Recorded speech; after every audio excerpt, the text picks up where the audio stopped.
This is Ross Feingold coming to you from Taiwan on the Taiwan Hashtag program. Today we'll be talking about President Tsai Ing-wen's upcoming overseas trip, as well as Taiwan-U.S. relations and what the relationship is between her overseas trip and U.S.-Taiwan relations.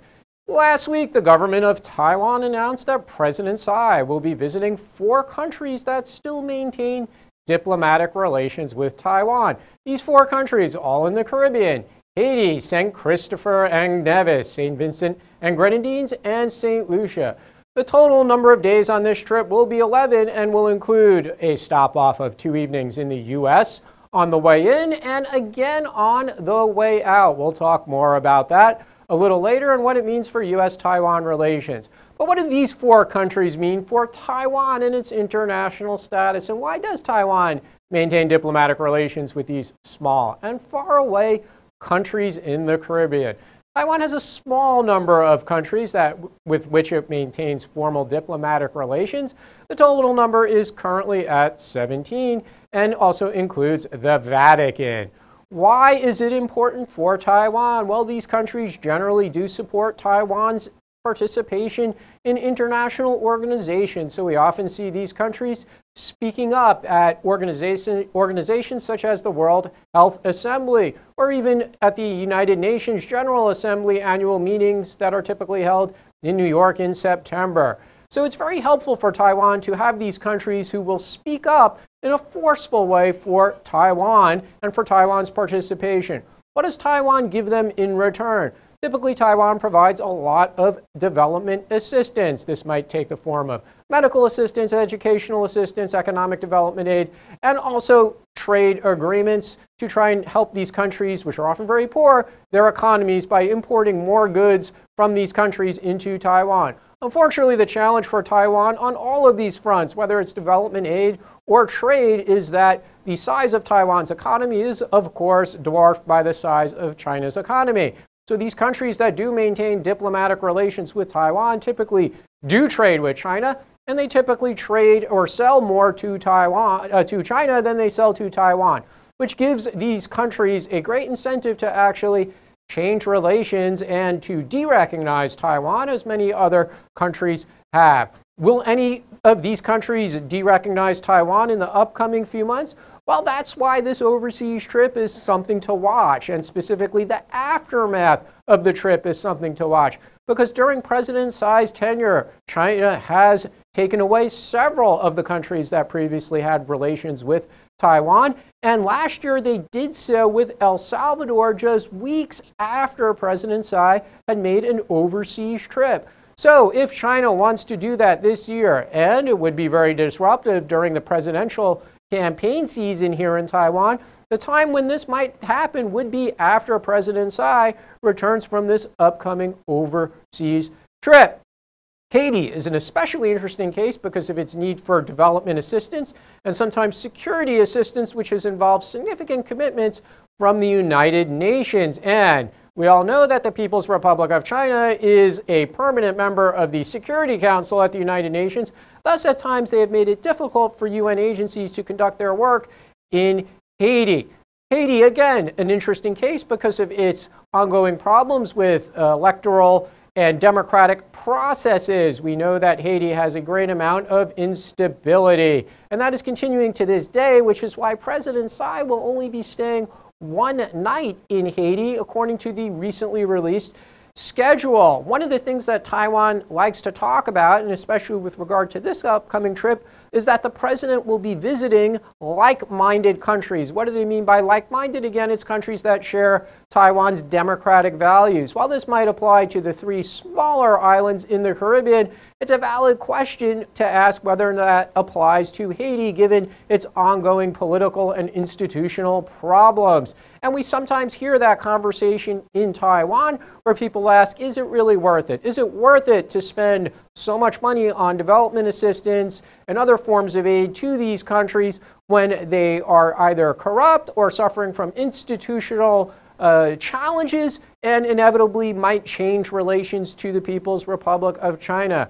And when a country does make that change, there is, of course, a lot of finger pointing here and questions whether or not the assistance was worth it. However, the key thing to keep in mind is even if these countries do eventually make that change, during the time that they were having these formal diplomatic relations with Taiwan, they did continue to speak up for Taiwan in the international organizations, and also maintaining these relations does tell the global community, even those countries that do not have formal relations with Taiwan, that Taiwan is a country and it does have the ability to enter into diplomatic relations with other countries. So on balance, it's not only important, but it's a good thing that Taiwan does maintain these diplomatic relations, notwithstanding that some of these countries do have problems. But we should also keep in mind that China will be trying to persuade some of these countries to change. And if we see another one within the upcoming months, we should not be surprised. The likelihood is probably high that China will do so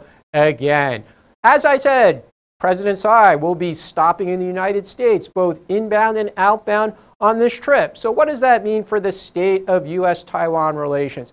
Just this week here in Taiwan was the American Institute in Taiwan's July 4th, U.S. Independence Day reception, a big event held every year for members of the diplomatic and business and government community here in Taipei. Attending for the Taiwan government was the Vice President Chen Jieren, who made a nice speech about the state of relations, and also the director of the Taipei office of the American Institute in Taiwan, Mr. Brent Christensen, made a very detailed speech outlining the various initiatives that the two countries have ongoing, such as a framework for democratic governance, religious freedom, and other types of training that are provided not just Taiwan or bilateral U.S.-Taiwan, but to which an increasing number of other countries in Asia are invited to participate in. There was no talk, of course, about military relations, but there was a very interesting aspect to the military relationship in that the band providing music at the reception was actually from the U.S. military, although they were not wearing their uniforms, of course. So President Tsai visiting the U.S. and Taiwan saying that they have a strong relationship, but will she get to visit Washington, D.C.? That's a matter of great speculation in recent months. Members of Congress have been advocating for President Tsai to make a speech to Congress. Broad bipartisan support, Democrats and Republicans in the House, in the Senate, very much in favor of giving President Tsai this great honor of speaking in front of the Congress. So prior to the announcement of her itinerary for this upcoming trip, much speculation that she would be visiting Washington, D.C. As of yet, this has not been confirmed. Most reports say she'll be visiting, or stopping off, we should say, in Denver and New York City. So if President Tsai is not going to get to go to Washington, D.C. and make a speech to Congress, what is the importance of stopping off in Denver and New York City, as rumored? Well, based on past experience, we know that typically large numbers of American politicians will either visit with the Taiwan president wherever he or she is stopping, or they will have telephone calls with the Taiwan president while the president is within the United States. So the key thing to watch here, other than whether or not President Tsai actually goes to Washington, D.C., will be which American politicians will go to Denver or to New York City or wherever else President Tsai might turn up and have a face-to-face meeting with her. And how many of them, which committees they come from, Democrats, Republicans, these are all key details to be watching in the coming days, along with which officials from the executive branch agencies, such as the State Department or the Defense Department, will meet in person or again have a telephone conversation with her.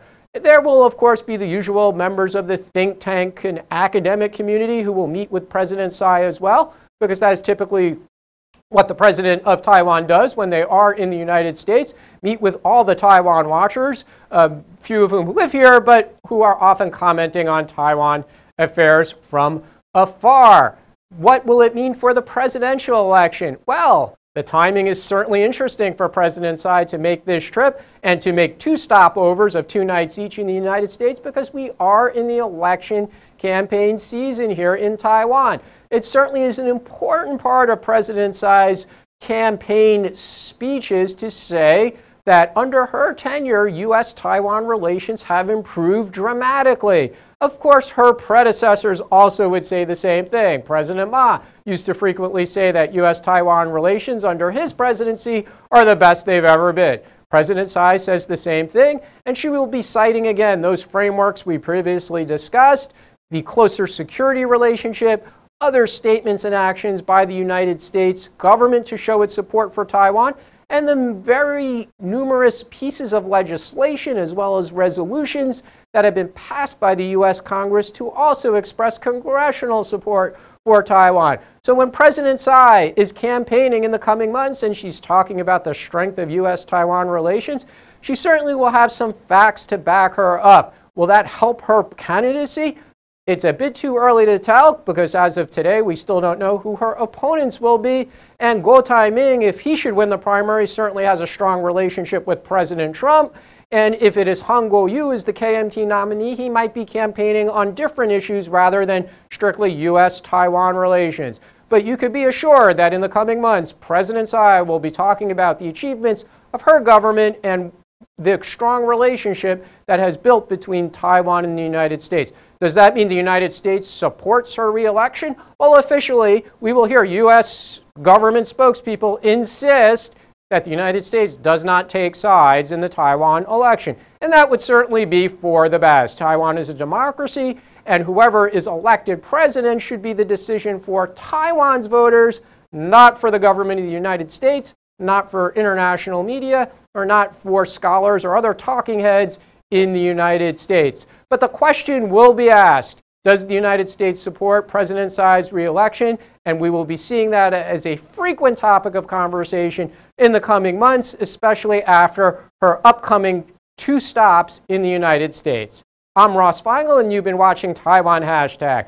Welcome to leave your questions or comments right here on our YouTube channel. Thank you.